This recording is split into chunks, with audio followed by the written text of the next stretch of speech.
to the library. We'd like to thank you all for coming to this program that our Cultural Council has generously funded for us. This is John Root. John's done a few programs here before, and today he's doing a program on songbirds. So enjoy. Welcome. Thank you. Is anyone here from the Cultural Council? Oh, great. So, yeah, thank you for the funding. And so I always like to point out at the very beginning that none of the photographs that you'll see were taken by me. And I just went online and found the best photographs that I could. And I kept on coming up with photographs by Lloyd Spitalnik, and he has his own website. You would be, I think, really captivated by the photography that you can see, not just of birds, but other wildlife as well. But he specializes in birds, and I think you'll understand why when you see these photos, that I thought that they're really exceptional images. Recordings from allaboutbirds.org, that's the Cornell Laboratory of Ornithology website, and actually since that I have switched over to recordings from CDs that are available by Donald and Lillian Stokes. And if you never heard of their names, Stokes, S-T-O-K-E-S, well, you might want to check them out. I think they're the foremost experts on bird behavior, and they just know so much about birds. And I think you'll understand why when you hear these recordings, just how exceptional they are. They didn't take the recordings, they had someone else do it. But so, there are a lot of kinds of birds out there in the world.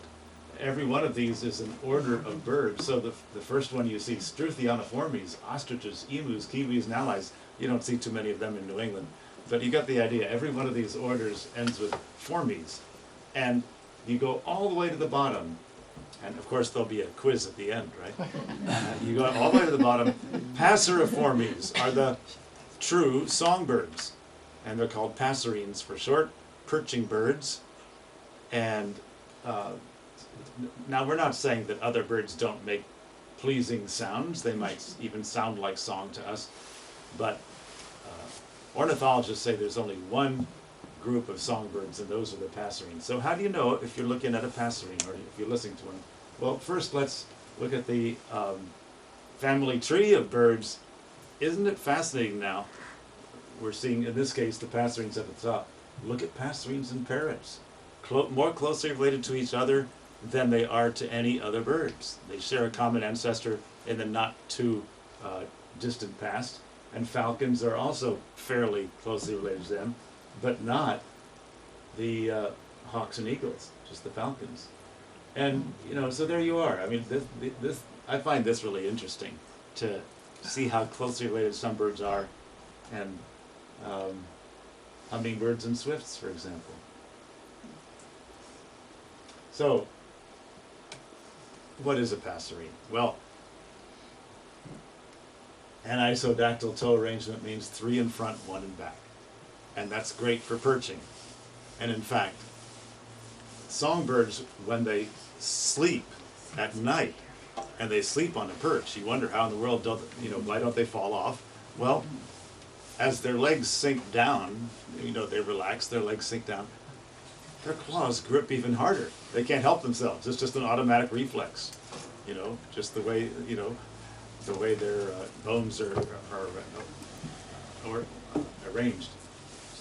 12 tail feathers, 6 on each side for a total of 12. All perching birds have that. They have complex muscles to control the syrinx. Now we have a larynx in our throats, don't we? We can feel it vibrate when we speak or sing or hum. Birds have a syrinx that's down here right above their lungs. Notice how it branches, one branch to each lung. These are all the muscles, and later you're going to hear a bird harmonizing with itself. Birds can actually independently control those 2 parts of the syrinx. They're remarkable singers. Songbirds also have the neural circuitry to do what they do. Compared to a normal songbird, a non-songbird, this is a songbird's brain. A lot of things going on having to do with either making sound or hearing sound and understanding it. Songbirds usually have colored eggs, often they're speckled. They're not always speckled though. Think about a robin's egg, it's just pure blue. And songbirds are altricial, a word you might not have heard before, but you have heard of the word precocious. So precocial and altricial are opposites. Altricial then means that it takes a while for that animal to be independent. And of course we are very altricial. You know, we're perhaps the most altricial animal on the planet. It takes a long time for us to become independent. Blind, featherless, and helpless at birth. How did birds come to be? Well, first there were dinosaurs, then there were birds. And the missing link here, Archaeopteryx, shows that, you know, it looks a little bit like a dinosaur, doesn't it? You know, there's still teeth in the jaw. Look at those claws on the wings. You know, hasn't lost the claws yet. It's a fairly large bird, a couple of feet long. I don't think it could take off and fly. I think it could probably glide from one tree to the next, and it probably had to climb the tree to get up there. But it was an advantage over other proto-birds that couldn't do those things. And when you look at birds' feathers, think that every bird, every feather that you see is a modified reptilian scale. Isn't that remarkable to think about? First there were scales, then there were feathers. Scales just had to, it took a long time, I'm sure, for them to change gradually over time to become feathers, but they did. Look at the bird's legs and you'll see how much they resemble reptilian legs, don't they? You don't have to be able to see to go birding. Here's a group of folks, Lowell Association for the Blind, going on a field trip. I know a fellow named John Green who does birding by ear field trips, and he's a kind of funny guy. He holds his binoculars up to his ear. Now, here we have a bird called the easternwood peewee that says its own name. You'll notice here the sonograms. A sonogram is a representation of the sound itself. You can see over time how the pitch goes up and down. Now you would think that, seeing this diagram, you would think it would sound like P-A-E-O-E. However, our ears are not sharp enough to hear those two separate peaks of pitches. You're just going to hear P-A-O-E, and then you'll hear ah-dee-dee, and then wee-you. But you certainly are not going to hear this sudden and abrupt and dramatic rise in pitch and just as suddenly plunging back down even farther. Because if you did, it would sound like wee-you, wee-you, right? You're not going to hear that.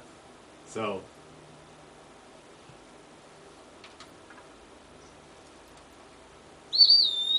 pee-a-wee, pee-a-wee, right?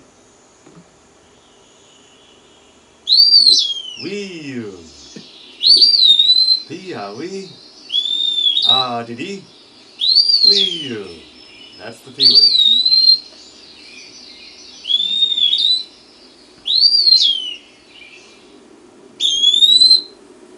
Any other sounds as well. Now,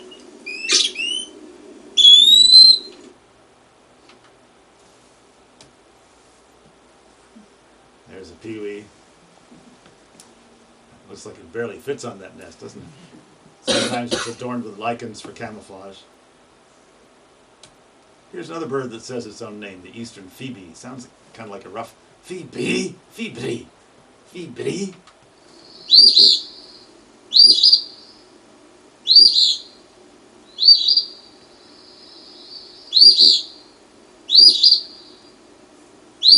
Phoebes are true harbingers of spring. If you see a phoebe, you know that it's springtime. And you'll see their tails bob up and down. That's one way to recognize phoebe.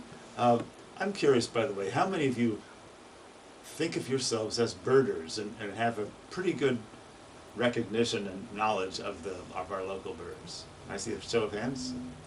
All right. Yeah? Okay. Yeah. Okay. Well, feel free to share what you know. Share your experience with these birds as we go along. Notice here that you can see right through the wings. Isn't that a special photo? The largest of our tyrant flycatchers is the great crested flycatcher.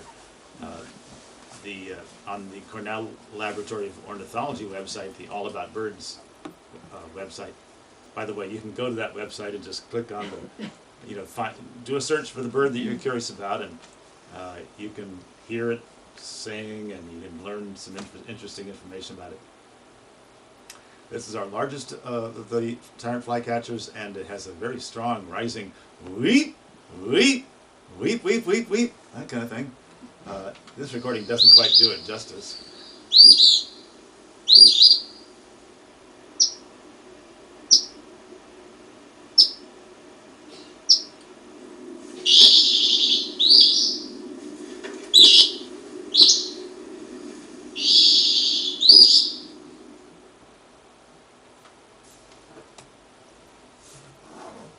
Eastern kingbird. Tyrannus tyrannus is the Latin name. Usually a Latin name is two different words, like we're Homo sapiens, right? Wise human. At least we think we're wise. Okay, Eastern kingbird. Tyrannus tyrannus. Why would the ornithologist give this bird such a name? Sounds pretty formidable, doesn't it? It's not a very large bird. Anyone know about the kingbird and why it's called that? Well, first let me show you what happens here. Here's the red racing stripe. When it means business, out it comes. And look what it does. If there's a bird that flies over its territory, in its airspace, shall we say, it flies above that bird, lands on its back, and pecks on its head mercilessly until that bird is out of its fly space. A kingbird was once seen to chase a small airplane. And I'm sure it was confident that it had accomplished its task because the airplane kept going, right? What's interesting is that kingbirds, when they fly south for the winter, they're transformed, their personalities transformed. They're not territorial at all or aggressive at all. They're flying in flocks, and they're very sociable, and they're eating fruit, and life is easy, and they don't need to be territorial or competitive. Here's another aggressive bird, the northern shrike. Look at that black mask. Okay, it's a smallish bird. You don't see it very often, and if you do see it, it's in New England. You'll see it in the winter, most likely. Why is this bird called the butcher bird? Because it can hunt not only for insects, which of course many birds do, small rodents, mice, shrews, voles, and moles, for example. It can hunt for snakes, it can kill other birds, and it'll take its catch and impale it on a barbed wire or on a branch or something, and then go hunt for some more.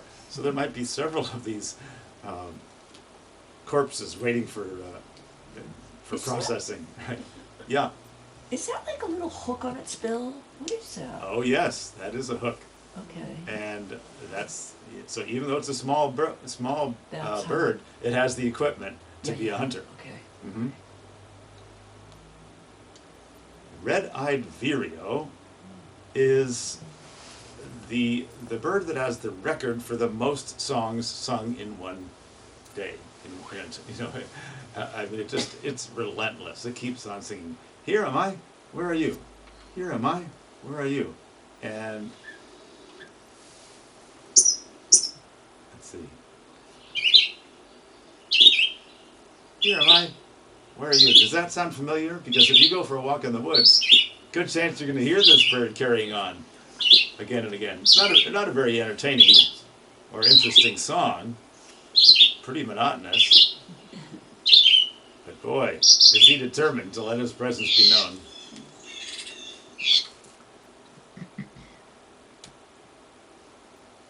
Warbling vireo. You tell me if you think it's saying, if I seize you, I will seize you, and I'll squeeze you till you squirt.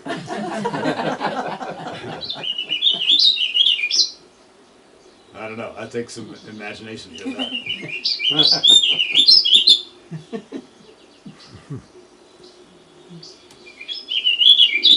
Now, we all know the blue jay when we see one, and often when we hear one. I'm curious if anyone wants to share a song or share a story about blue jays that you've seen and how they act. And do you like them? They certainly are beautiful, aren't they? They're kind of nasty. But though. they can be nasty, that's right. Of course, nasty is a judgment that in nature it doesn't make any sense. If it works in nature. But in what ways can they be aggressive? They can hunt, they can eat eggs or nestlings out of another bird's nest, right? They can chase birds away from a feeder and help themselves. They are very intelligent birds. They are corvids, just like crows. And so any bird that's a corvid has quite an intelligence. You know, very smart and quite a vocabulary, and I'm sure they use that vocabulary well. They understand what each other is saying.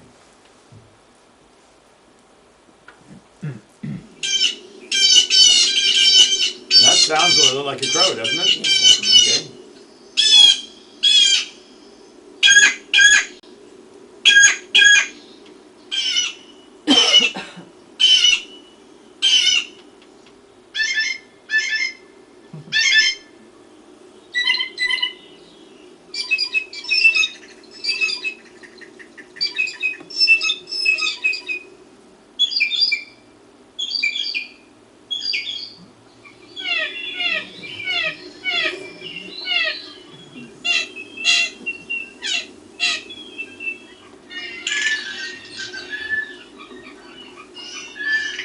I think these songs are remarkable. It's got a lot of I've vocabulary. That sounds like a seagull, doesn't it? Yeah. Yeah. So there you have it.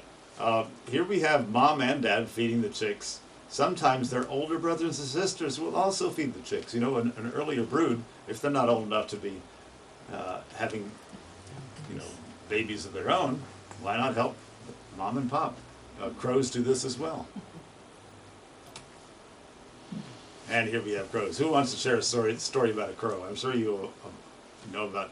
I mean, there have been a lot of TV documentaries about crows that just show how intelligent they are. Has anyone seen one of them? They use the tool to get their food. They definitely can. Not only they can invent a tool. They can create one out of whatever raw materials are available to them.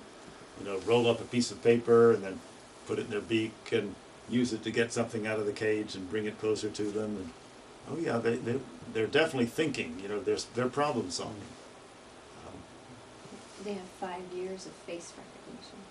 5 years of face recognition. Mm-hmm. And they can even teach their young'uns to distrust certain people whom they consider, like if they've seen someone with a gun or something, watch out for that person. Yeah. What's the difference between a crow and a raven? Because Good question. some look bigger than others. Yeah, that's right. Crow, raven. Okay. Now, look at the head of that raven compared to the head of the crow. That's quite a difference, isn't it? Yes. Look at the beak compared to the beak of a crow. Oh. Look at the silhouette compared to the silhouette of the crow. Hmm. Now, the ravens are far larger than crows. They soar almost like a hawk, more than a crow will. A crow will more often flap its wings. And you'll hear a difference in the sound as well.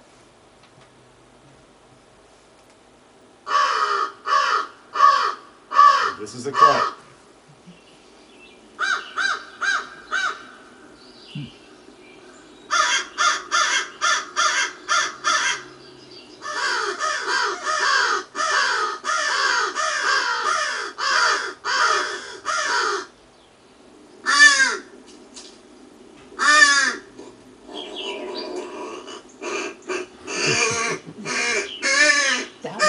That's a crow. Sounds human.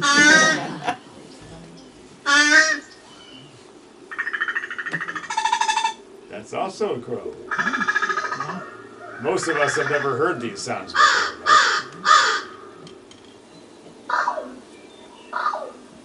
Isn't that interesting?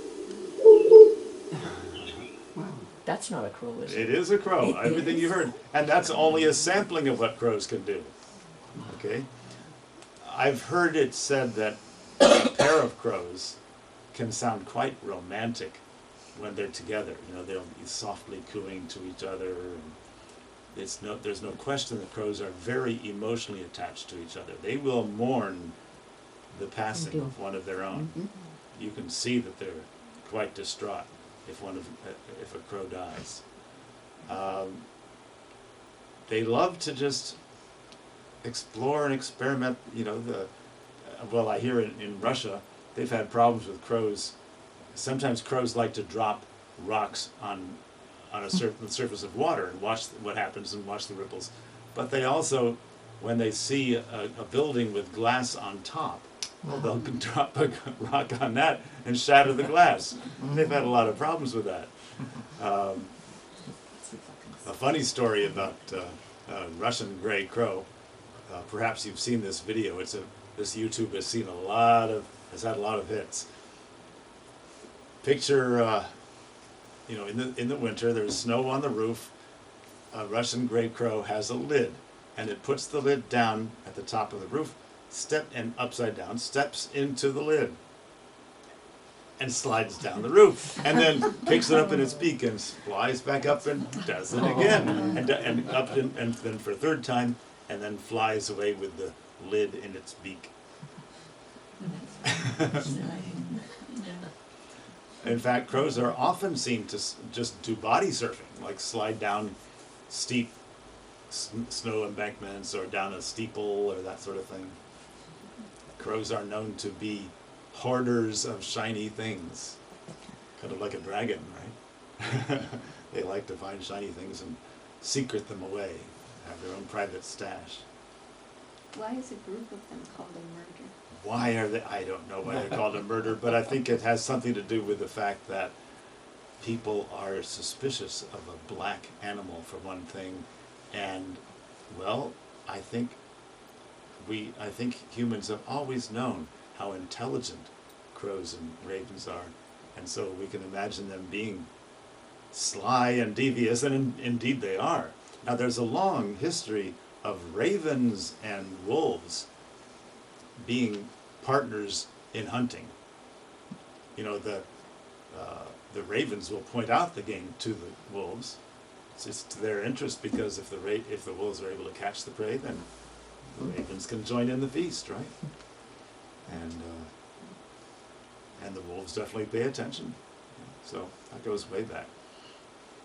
We were in Yellowstone this summer, and we saw a grizzly bear feeding from a cliff. It was something that the rangers had put a killed bison down, so the grizzlies were coming in. And when the male grizzly came to eat, there was a raven that was like just go on its side, and the male grizzly would sort of look at it like, "Are you kidding me?" You know. But they were relational with each other. They were completely like. Oh yeah. Fine. Well, I mean, what did the raven have to fear? You know, the grizzly's not going to make any attempt to catch it. He knows he can't do that. And besides, the grizzly's got plenty of meat right there. Why would he bother with the raven? Yeah. Now let's hear the raven. Sounds like a crow with a sore throat, doesn't it?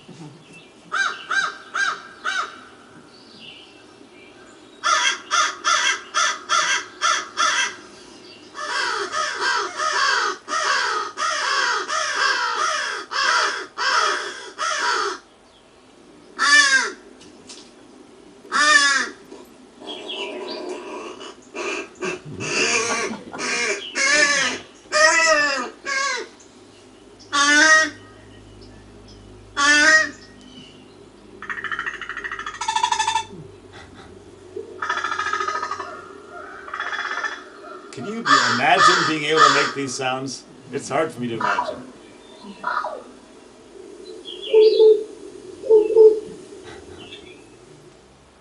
And so it goes. And that's only a sampling, again, of what crows and ravens and blue jays can say. I wish we had a Raven English dictionary. By the way, a raven was once taught to say nevermore. Raven, yeah, they really can imitate. You know, they're quite intelligent. And a raven was once seen to fly upside down for half a mile. Wow. Really? Now, a couple of questions come to mind. How in the world can it fly upside down? And why in the world would it decide to? And what was it drinking before? Oh, had it been drinking? Well, I don't think that if it had been drinking, it would be able to fly upside down for half a mile. I gotta say, you know, I don't think it would be capable of doing such a feat. So I can't accept that hypothesis. Oh, okay. Scratch that one. Yeah. But, you know, these animals are playful. They like to experiment, right? They like to see what they can do. Horned lark is the most common bird in Colorado, for example. Here it's fairly rare. Sometimes it's seen in winter. Let's see if I have a recording of the horned lark. Oh, that's still that's the raven. Yeah, this is more raven.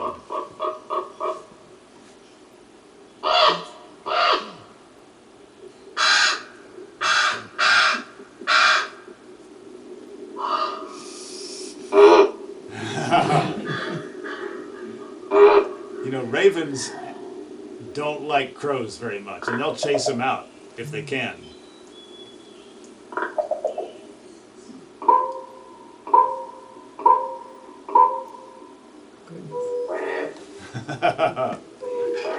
With the sounds. Yeah.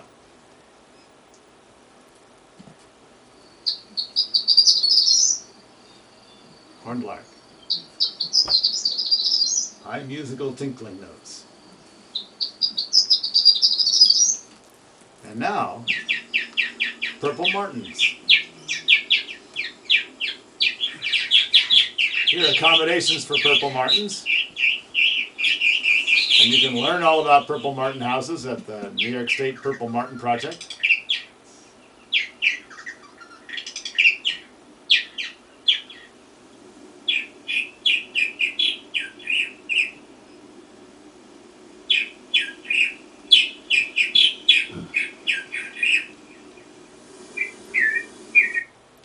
Here's the tree swallow. Whistles and twitters.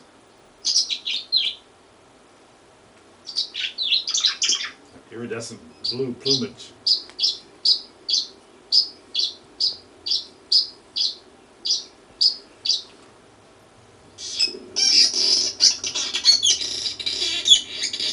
You call that a song? This is the swallow.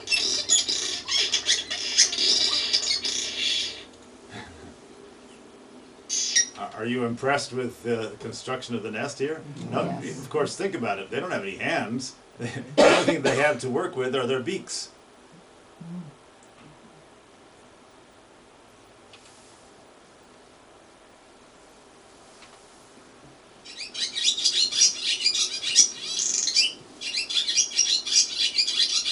Do you hear the dry rattle in the middle?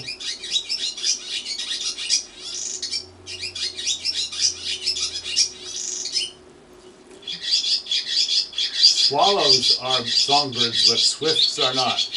Remember, swifts and hummingbirds are closely related in that genealogy?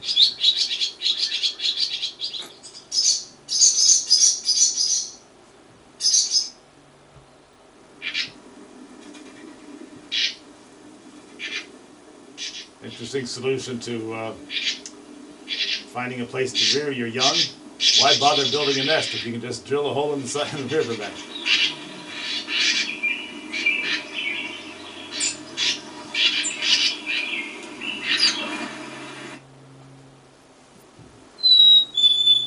Hey, sweetie. Hey, sweetie. Okay, hey, sweetie, that's a chickadee, black-capped chickadee.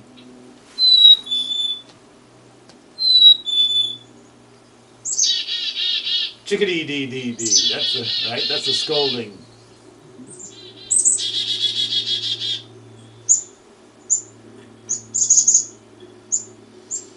And now you're about to hear the Martha's Vineyard dialect. Instead of saying, hey, sweetie, they say, sweetie, hey, sweetie, hey. Notice not only have they switched the order, but the pitch is pretty much constant. Instead of going, hey, sweetie, instead of going down like that. It's just right, and more of a monotone, sweetie, hey. Only on Martha's Vineyard will you hear black-capped chickadees do this. And this is not at all uncommon for there to be local dialects that birds, sound different in different places. Sweetie, hey. Sweetie, hey.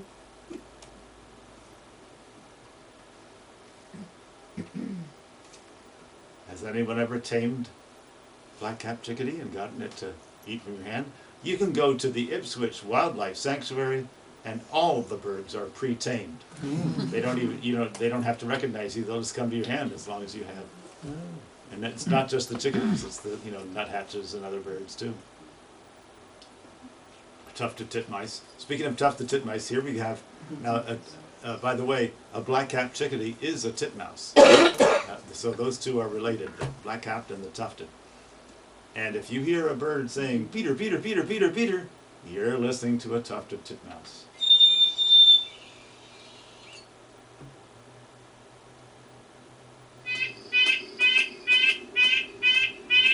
No, wait a minute. That's not the tufted titmouse. Here we go. Peter, Peter, Peter, Peter, Peter.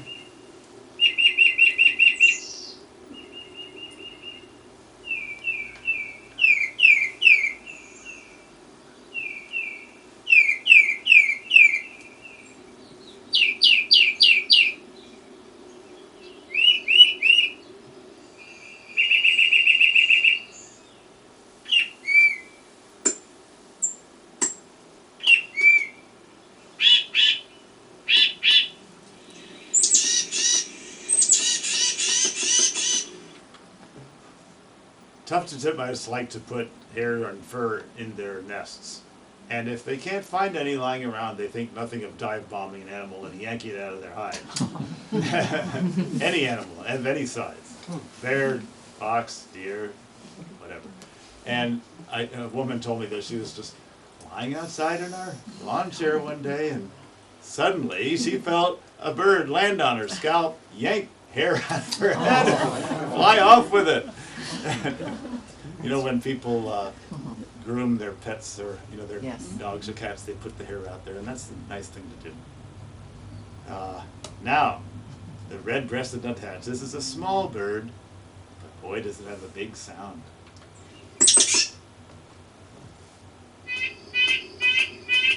Sounds like a toy horn, doesn't it?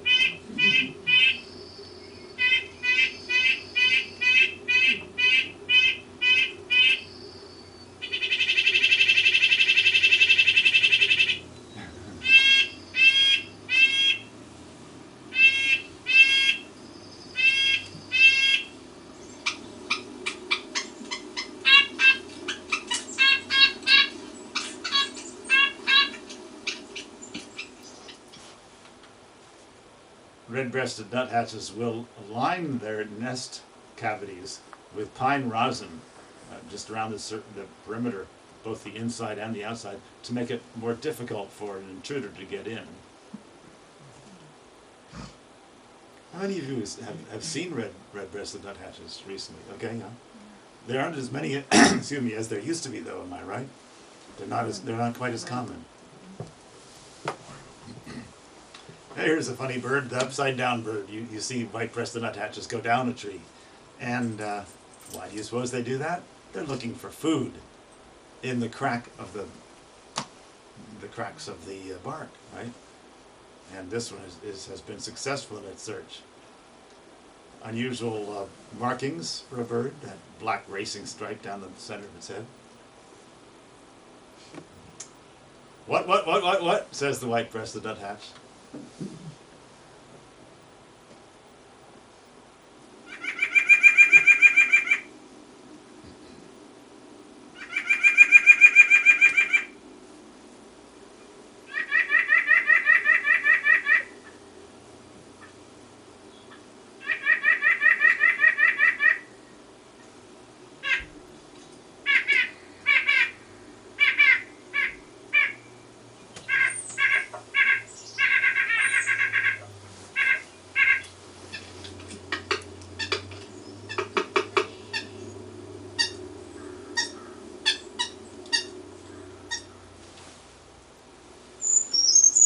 Ground creeper goes up a tree and circles around it in a kind of a spiral fashion, looking underneath those cracks of bark to see what it can find.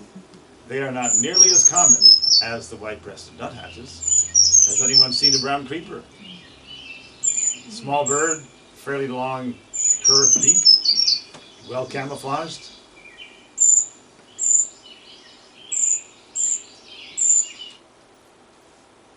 And we all know wrens, don't we? Tea kettle, tea kettle, tea kettle, tea kettle.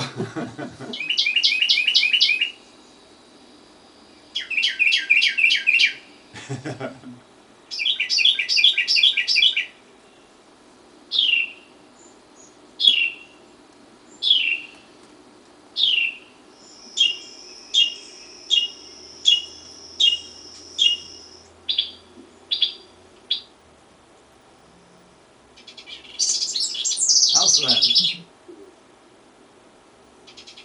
Very complex songs, aren't they? It's amazing how many different songs they can. You think you know and you hear it and you won't.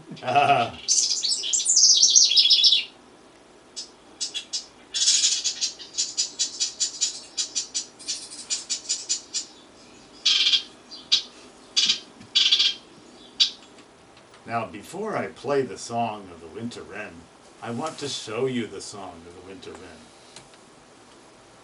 Wow. I'm a musician. If someone put a score like that in front of me, I'd laugh. You know? And it looks kind of random until you come to this part, highly ordered. And look at how the sound is going, you know, it's Up not and just down. it's not just one pitch. It's like it covers a whole range of pitches in each of those. And then and it does it 3 times, right? There's 3 of those in the course of this recording. Just astounding. So, are you ready for the? And you know, and what this demonstrates is that not only are birds able to have such exquisite control and sing so many discrete sounds in just a 1 second interval, but they can hear all this detail. When we hear it, it just goes by like a blur.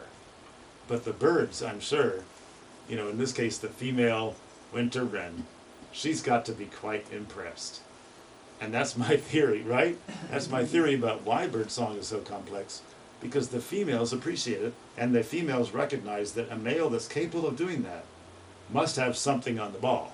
You know, he's a talented bird. He's got plenty of energy, because it takes energy to sing. Okay, so he's definitely in good shape. He's a healthy bird. All these things are to that male winter wren's credit. So now let's listen to the chorus, the concert of a winter wren.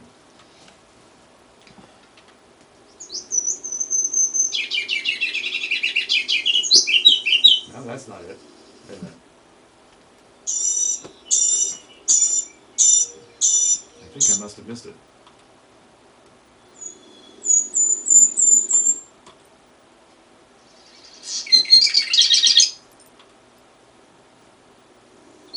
Here it is. Went by like a blur, didn't it? Yeah. Yes.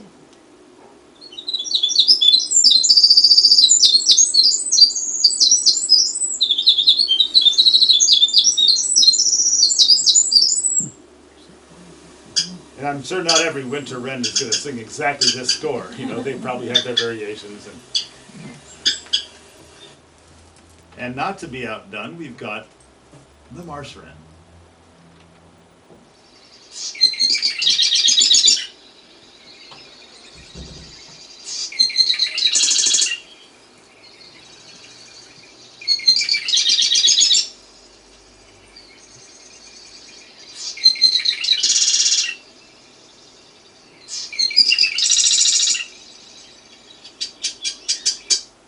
How about the golden crowned kinglet? Anyone ever seen one of these? You ever heard of one? No. It can sometimes be seen with black-capped chickadees in a flock. Fairly small bird.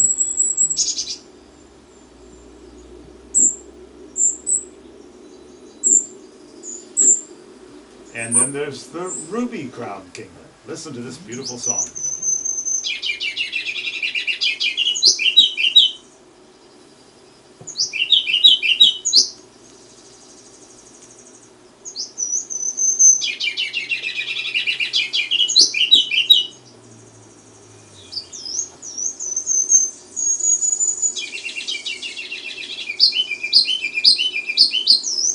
Sounds like a canary a little bit, doesn't it?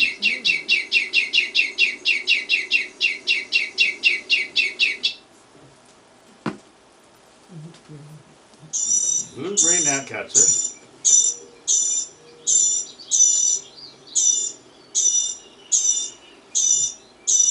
Look at the tail sticking straight up out of the nest.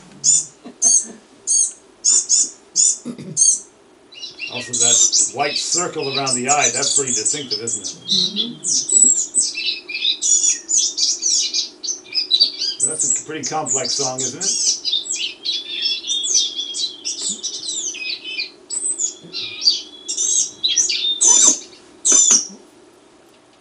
And now everybody's favorite, or at least at the top of most people's list, the eastern bluebird.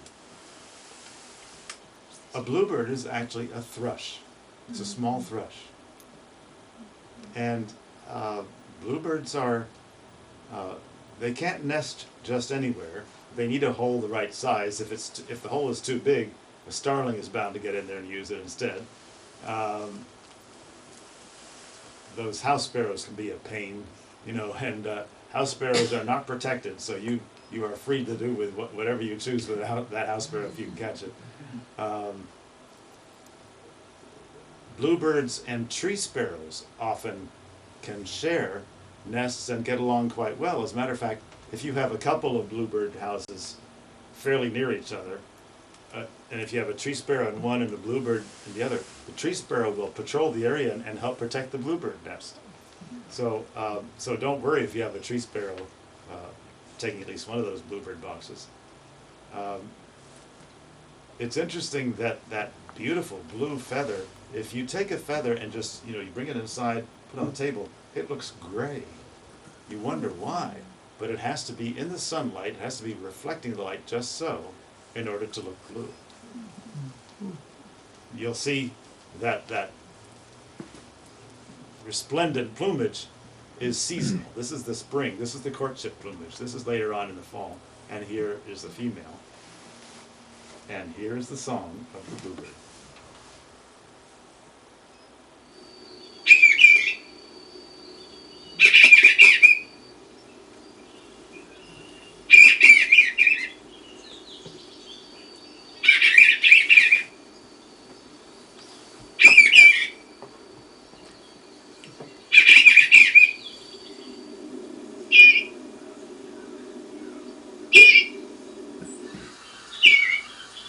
Bluebirds do require habitat that includes open spaces, so they can find their insects. And they also appreciate having perches to survey the area and to see where those insects are.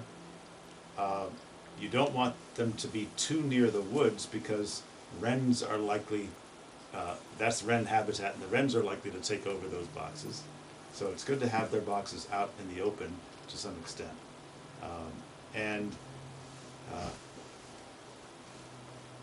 Bluebirds are, some people just love them. So, I mean, there are bluebird trails that people put up along the roadside, for example, just out in the country, just here's one, here's another, and people will make their rounds checking those boxes to make sure that there are bluebirds in them, or trying to evict the ones that don't belong, and taking care of them. And so their numbers are coming back. Here's another thrush. This is called a vireo.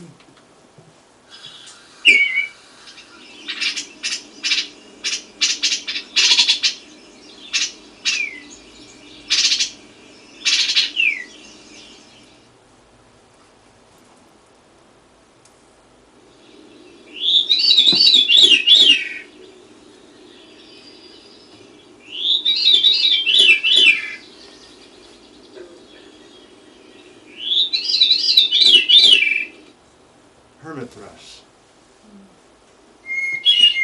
Starts on one clear note and then breaks into a warble.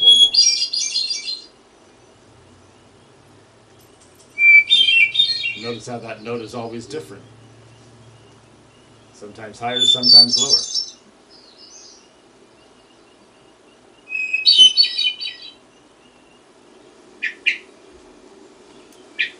And I told you that, I promised you that I was going to play a recording of a song that can, a songbird that can harmonize with itself. This is the one, the wood thrush. He's making all these sounds simultaneously. And so first you're going to hear, and I've slowed the recording down, or I didn't do this, but I got it from the internet. You'll hear the recording at 1/10 speed. Mm-hmm. So of course it'll sound much lower in pitch than normal, as well as slower. First you'll hear one side of the syrinx, then you'll hear the other side, then you'll hear both together.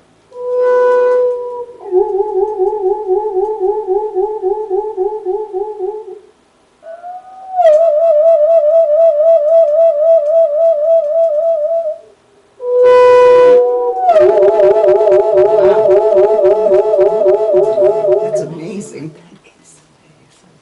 How about that? Thanks to modern technology. Because if you hear it at normal speed, you're not going to hear that harmony. That was it. That was it. Oh no, you can't hear it. Yeah, you're right. Right? Yeah, yeah.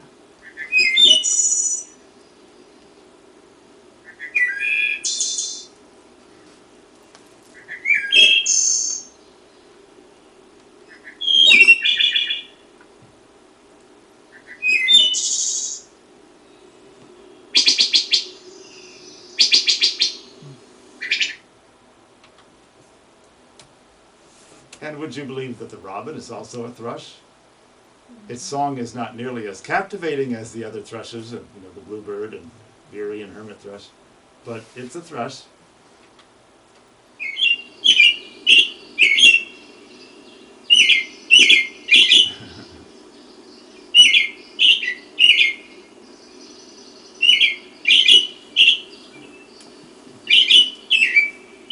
It has that circular white ring around its eye as well.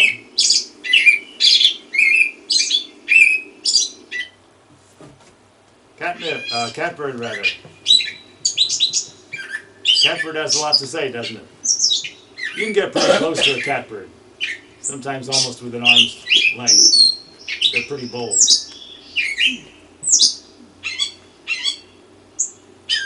Notice the russet feathers underneath, the black cap. There's that cat sound, isn't it? Meow.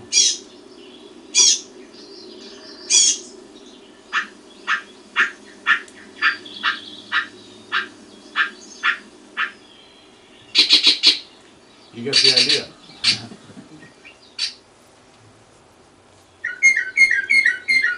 Now notice, when you hear the mockingbird, he says at least 3 in a row of everything.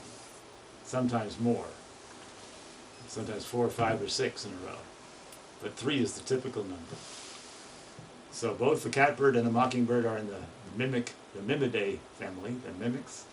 They have incredible repertoires. They mimic a lot of birds. They can mimic things like car alarms or cats and dogs or whatever they hear, right? I've heard people who say that mockingbirds will mimic their whistling. They sing all through the year and all through the night sometimes. Some people will attest, right?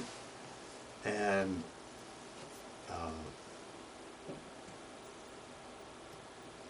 it's just wonderful to listen to a mockingbird.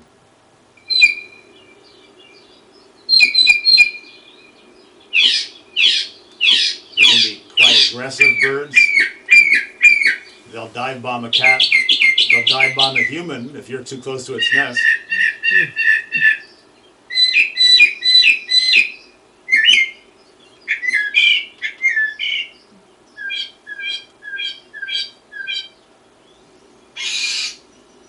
That sounds like a cat too, doesn't it? Maybe it's imitating the catbird.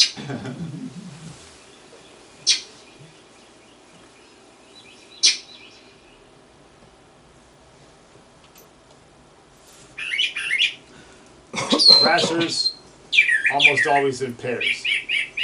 1, 2. 1, 2. 1, 2.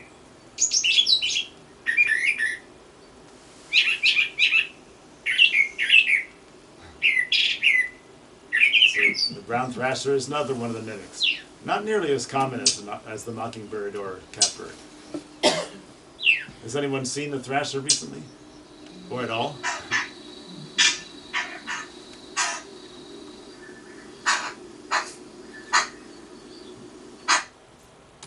Now,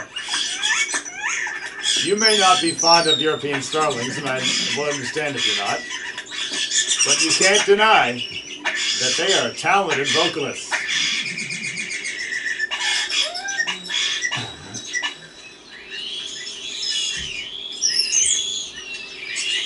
Sounds kind of eerie at times, doesn't it? Like you're listening to a Hitchcock movie or something.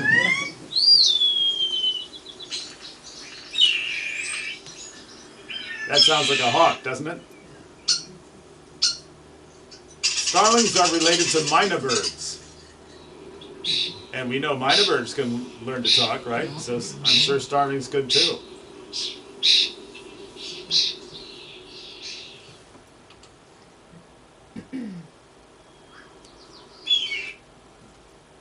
Cedar waxwing.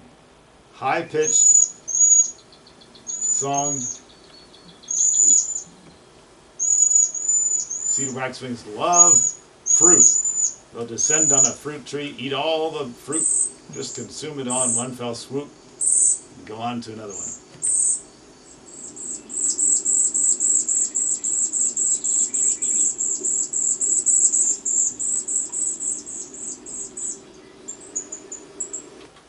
Sometimes there'll be a row of cedar waxwings. One of them will have a little berry in its beak. It'll pass it to its neighbor, and that one will take it, pass it to its neighbor, and they go all the way down the row, and then one at the end will pass it back, go all the way down the row again. It's a game that they play until finally one of them decides to eat it. This has been observed more than once.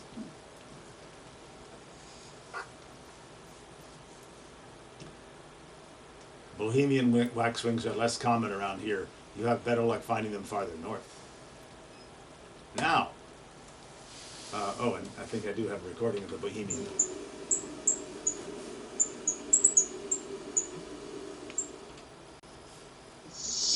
There it is.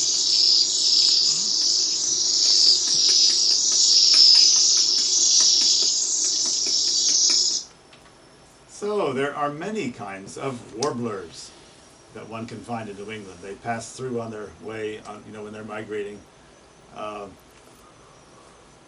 Birders who are watching for warblers get warbler neck. Warbler neck. Here are some of the possibilities. I can't possibly play all the songs or even show you all the warblers in this presentation, but you get some ideas. It's always the male that's more brightly colored.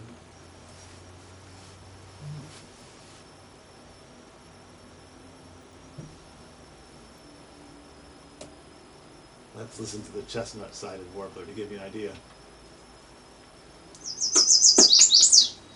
Please, please, pleased to meet you.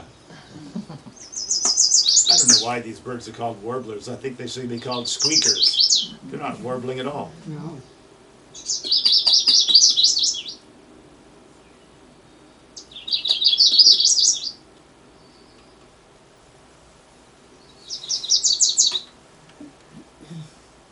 Yellow warbler saying, "Sweet, sweet, sweet, I'm so sweet."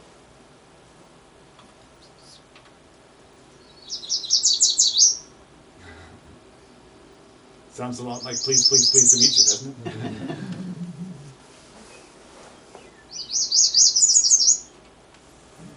Oh, how pretty. Weesey, weesey, weesey, weesey. Does it sound like a squeaky wheel? The black and white warbler.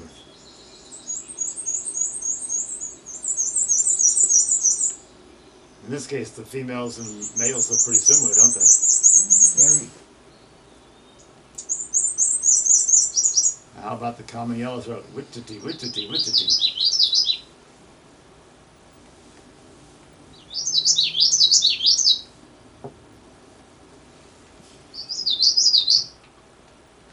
Pine warbler, Blackburnian warbler, Cape May warbler. Believe it or not, the Louisiana water thrush is not a thrush, it's a warbler. Doesn't look or act like one. American redstart is also a warbler. So is the ovenbird. And it's called an ovenbird because it has a nest that looks like a Dutch oven on the forest floor. You hardly ever see this bird, but sometimes you can hear it saying, "Teacher, teacher, teacher, teacher, teacher."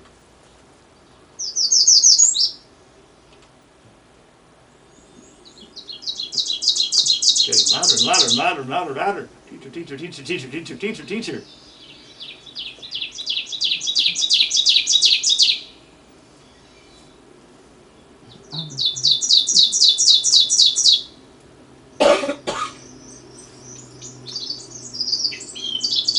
And now,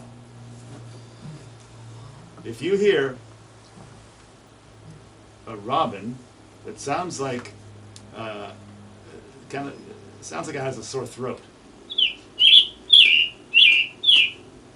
look up and you might have the treat of seeing a scarlet tanager.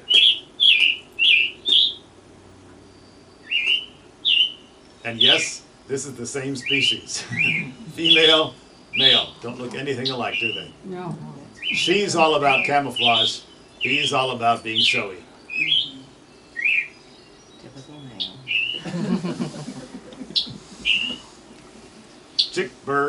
Chickbird, that's classic scarlet tanager.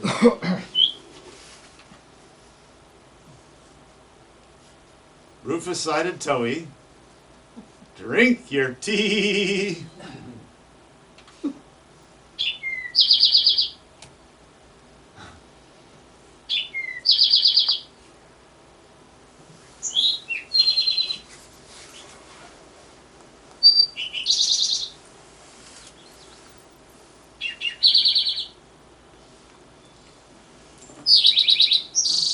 One of my favorites, the song sparrow. Endless variety, such a talented singer. Always sounds like it's singing its heart out and just really glad to be alive. Listen to this one. Maids, maids, maids, please put the tea kettle on.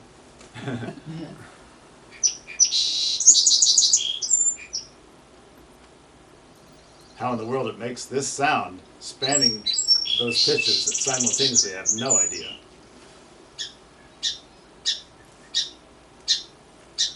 And also, I mean, just imagine it being able to leap from here. Well, this actually might be using different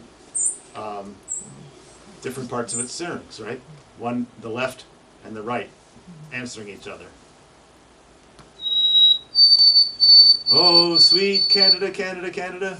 That's what they think that, in Canada, they think the white-throated sparrow is saying, oh, sweet Canada, Canada.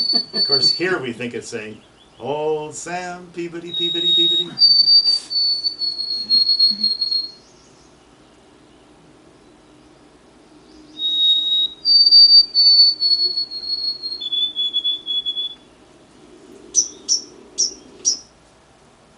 Chipping sparrow. Sounds like it's chipping, doesn't it? A chipping sound. Very staccato, rhythmical. Vesper sparrow.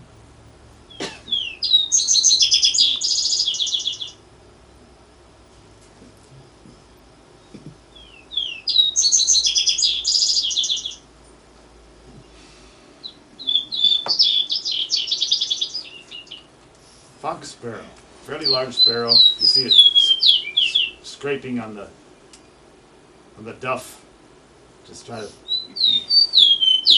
find something to eat.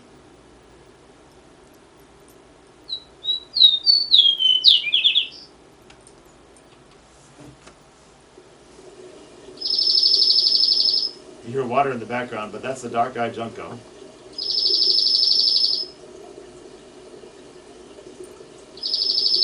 We see them in the winter, and they're the ground feeders. They get the the seeds that have dropped to the ground.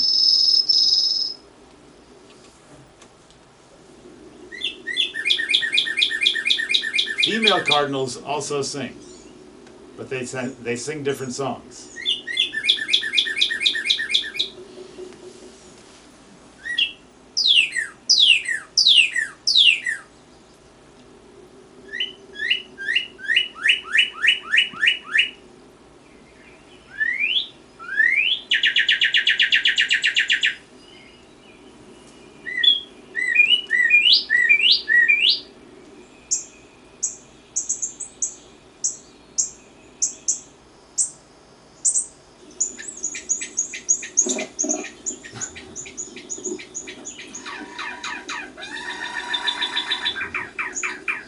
Fascinating, isn't it? I've never heard a cardinal do that.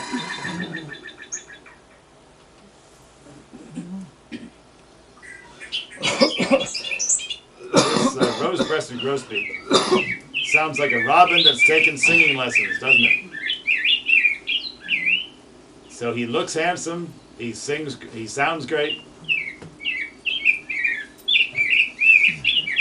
Finches have that huge beak. That finch beak is made to crack seeds open.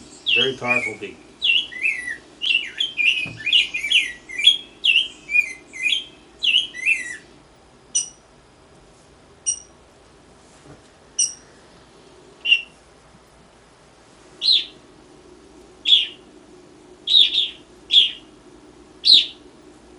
Evening grosbeak.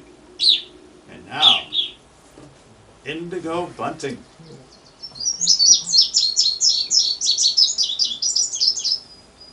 That's for a beautiful bird. Again, the male and female don't even look related.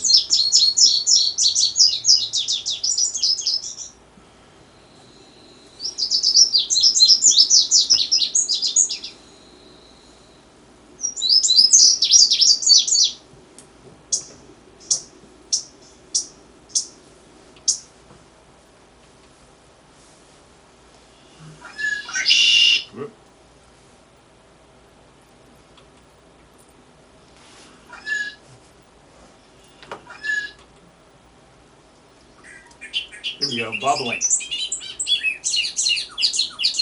Does the male look like it's wearing a tuxedo backwards?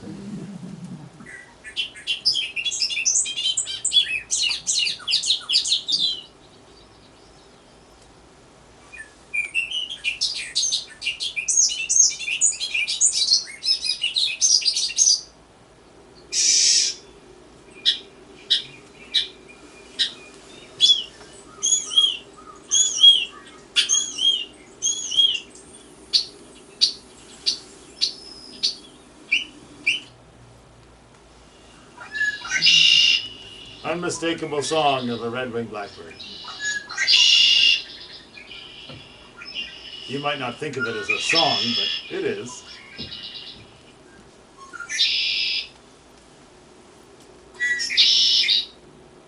Notice how it can show off its red epaulettes if it chooses to.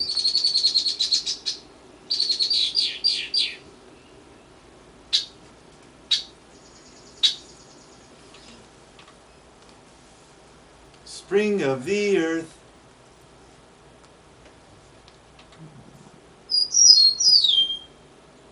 Spring of the earth.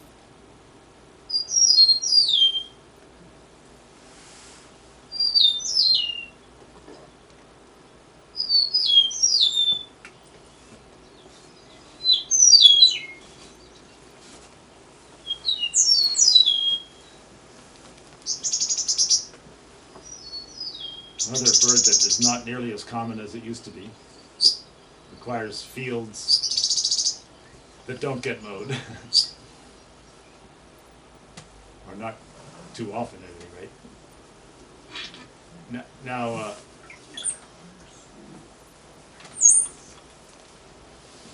common grackle can make quite an impression if it's in the right light.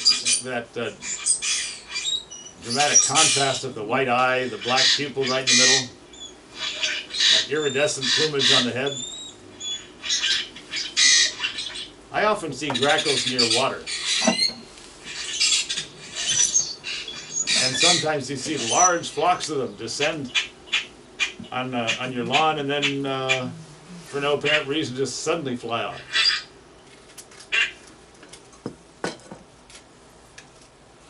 Now this next bird is the brown-headed cowbird, which is it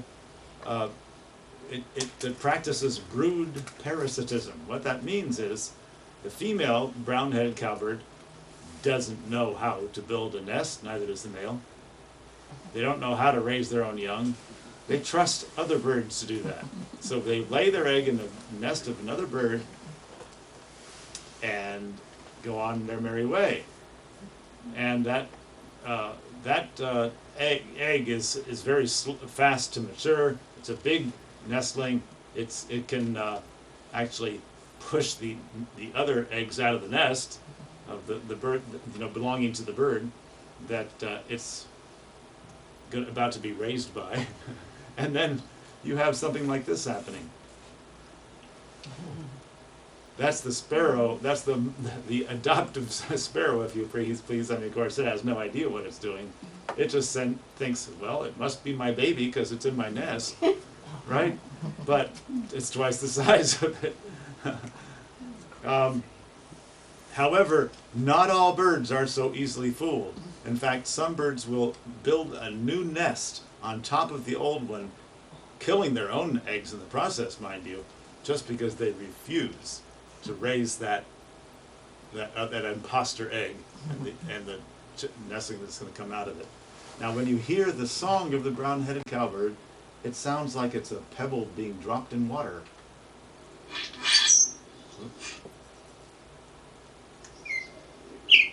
Well, wait a minute. Here we go.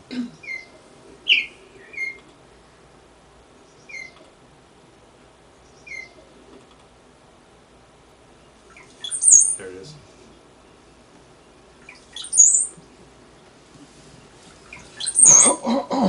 See what I mean? Doesn't it sound liquid?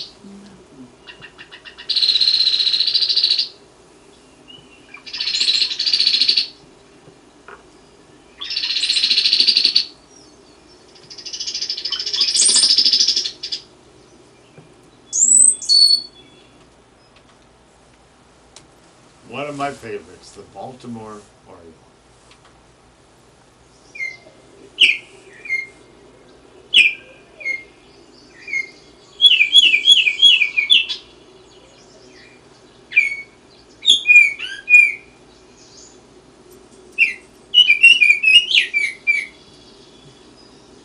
Reminds me a little of a song sparrow, the way it keeps changing its song.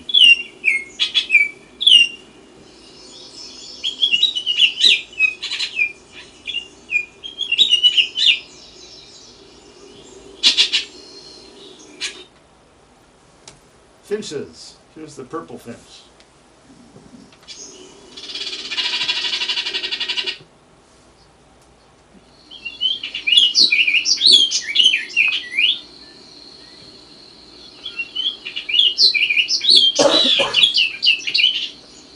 Here is the house finch. Looks like it stuck its head in a can of paint. Splotchy.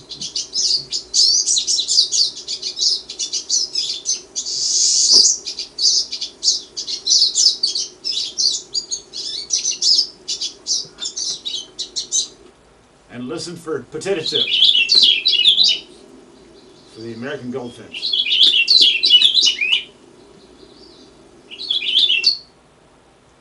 Okay, here we go. I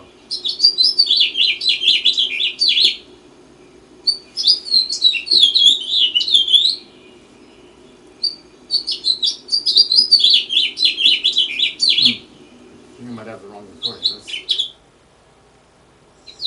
Oh, this is it. American goldfinch. Potato chip. Potato chip.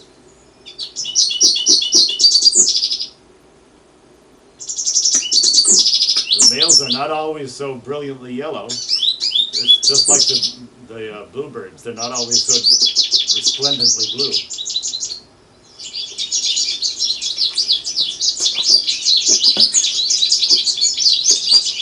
In my last recording, the bicknell thrush, which only is found in a small area of Vermont and spruce fir forest.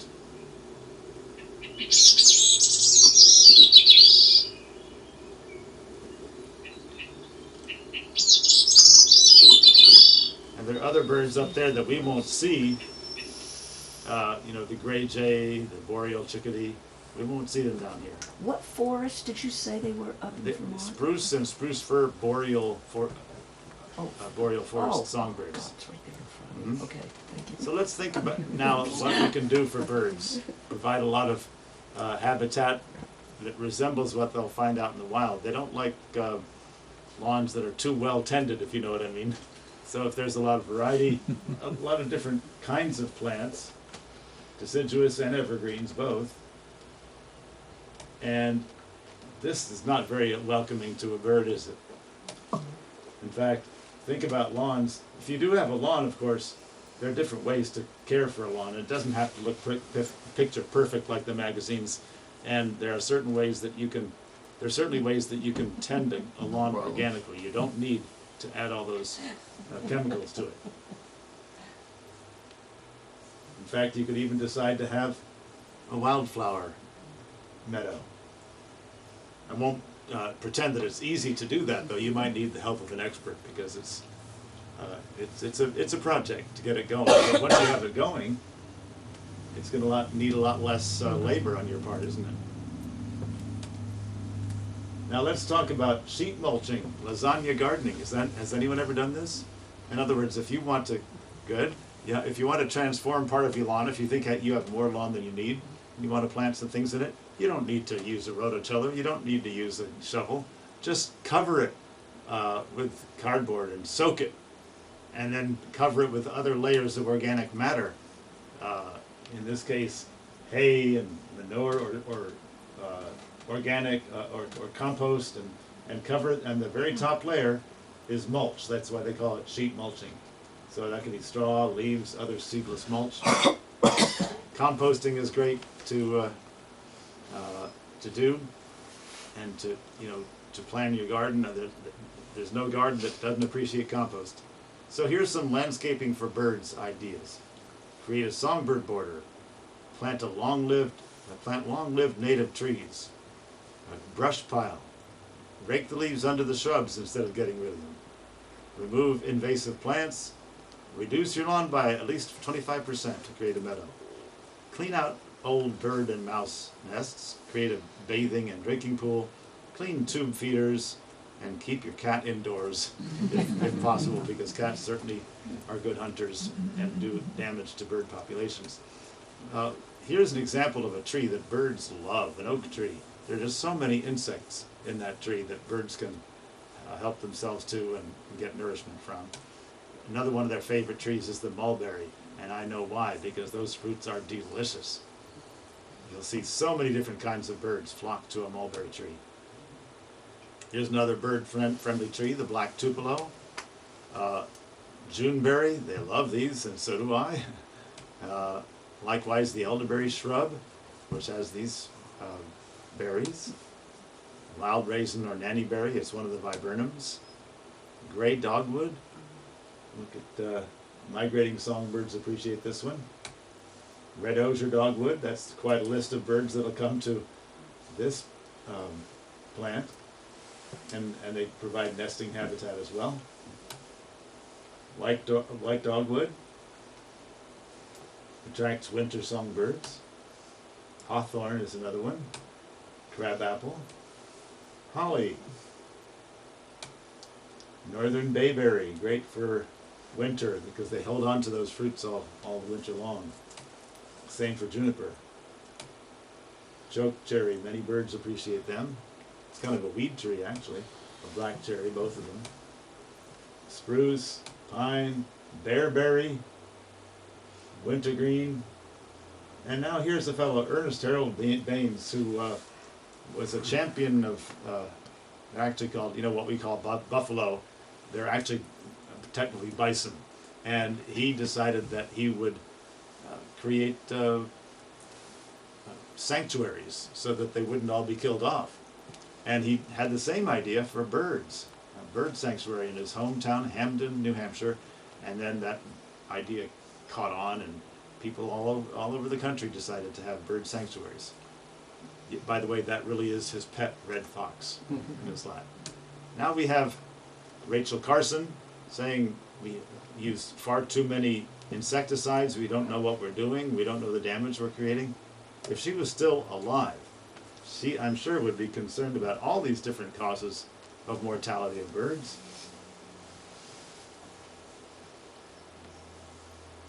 And in addition, global warming, because habitats are changing. We're now in a different zone than we used to be for, gardener zones. I think we might even be 6 at this point. But that's not good thing. That's not good for birds, because the vegetation might not have caught up to the climate zones. And so I always say that there are things we can do to try to halt global warming, or at least slow it down. And by far the most important of these 3 is reduce. Think before you buy. Do you really need that purchase? Because everything that we buy has a tremendous carbon footprint. It's difficult to imagine how much was involved in manufacturing that object. And I'm certainly interested to hear your ideas of how we can protect this planet so we can pass it on to future generations of birds and people and all the other beings that inhabit our precious globe. And so before I bid you adieu, I'd like to hear if you have any ideas or things you're already doing, or things that you think people should be mindful about to protect our environment.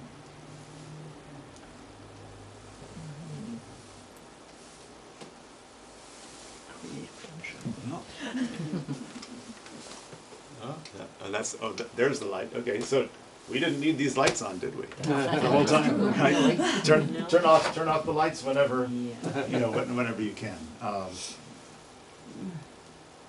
Think about how many trips you make and whether that trip you're planning is, if you can combine your errands in one, right?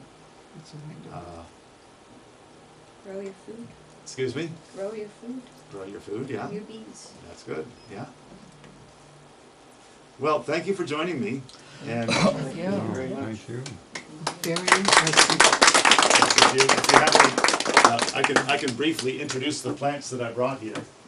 I have a couple of fig trees, Chicago hardy figs. They have to be brought inside over the winter in a big pot, or else you can do what Italians do, and you can dig a trench, or just lay it down and over the winter and cover it and insulate it, and it'll survive that way. So these are fig trees. I have some Chinese chestnut trees. And you ever had a Chinese chestnut? Beautiful, delicious chestnut. I have, now this will surprise you, these are orange trees, and you can plant an orange tree here in New England. Okay, it's called the Flying Dragon Hardy Orange. It's a beautiful tree, and it has a sinuous growth. It has curved thorns like the claws of a dragon, which is why it's called the Flying Dragon. It gets to be about 6 or 7 feet tall at maturity, and you have oranges. They're small, and there are a lot of seeds. Remind me of lemons and limes. Very strong taste. Add water, you got yourselves a very refreshing drink, hearty orangeade. You can make a fantastic orange marmalade as well. So I have a couple of them. I have some walking onions. You ever heard of a walking onion? This is a spring onion. So even now, as early as now, you could be harvesting onions and bringing them inside. So they put up the shoot, but instead of having flowers at the top, little bulblets at the top, which then sprout shoots of their own, and then at the end of that, more bulblets, shoots of their own, and you can get the idea. Just They're all over the place. they travel, okay? So that's Is the that what they walking call Egyptian onions? Egyptian onions, the same thing. Walking onion, Egyptian onion. I have some. Now this is a remarkable plant. This is comfrey. Who knows about comfrey? This is like green fertilizer. The NPK, nitrogen, phosphorus, potassium. of these leaves is phenomenal. It's better than manure. So you can, and they get quite, the leaves get quite big, and it really thrives. Chop and drop. You chop the leaves. You can use them for mulch. You can put them in your compost. You can make a very wonderful. It's called a compost tea, or a comfrey tea. So you can put the comfrey leaves in water, and after several weeks, it'll stink, right? But you dilute it 10-to-1, and you can just deliver it to the plants that you want to give an extra boost to. You can even do a foliar spray with this comfrey tea. So this is comfrey, and I have some red vein sorrel, very beautiful plant, and it's edible. So if you're interested in taking any of these plants home, they're looking for good homes at reasonable prices. And and last but not least, this Peterson Bluebird box. So take this out. You can bring it down and inspect, see if there's something in there that shouldn't be, and make sure that everything's right. And by the way, it's a myth that birds are disturbed. I mean, if the adult is away, you can go in and check the chicks and all that, and the adult will not reject its birds just because you've been there. See. Okay, so you were right on once. What's that? Nothing. She's always yelling at me for checking the Bluebird boxes, You're supposed to Yeah. clean them, aren't you? Aren't you What supposed kind to of box clean is them? that? Bluebird boxes. Yes. That's a Bluebird box? Yes. Yeah, but aren't you supposed to would clean be, them? if after they're you're done with interested, Yeah. I would be happy to send you a document. Give me your email address. Or you can just look up online, North American Bluebird Society, NABS, and they'll tell you all about it. Oh. But yes, I have some information about you can make your own bluebird food. It's a bit of a project, but so this is just the best. This box, by the way, is guaranteed not just for a lifetime, for several lifetimes, for 200 years, because it's got this roof on it. It won't rot. It'll just it's well ventilated, and it'll keep out the starlings.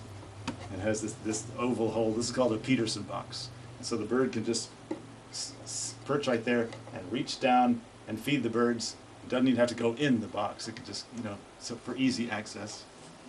I don't suggest that you put it on a tree, for example, because raccoons and other there's nothing to prevent them from reaching in, right?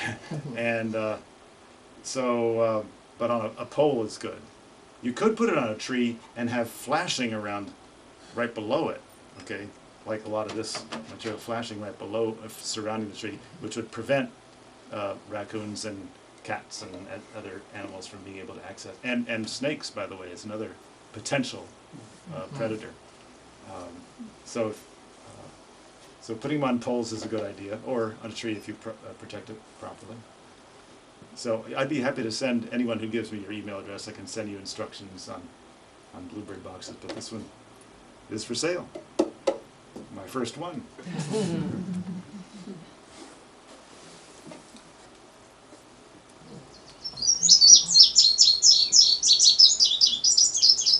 Road, doesn't it?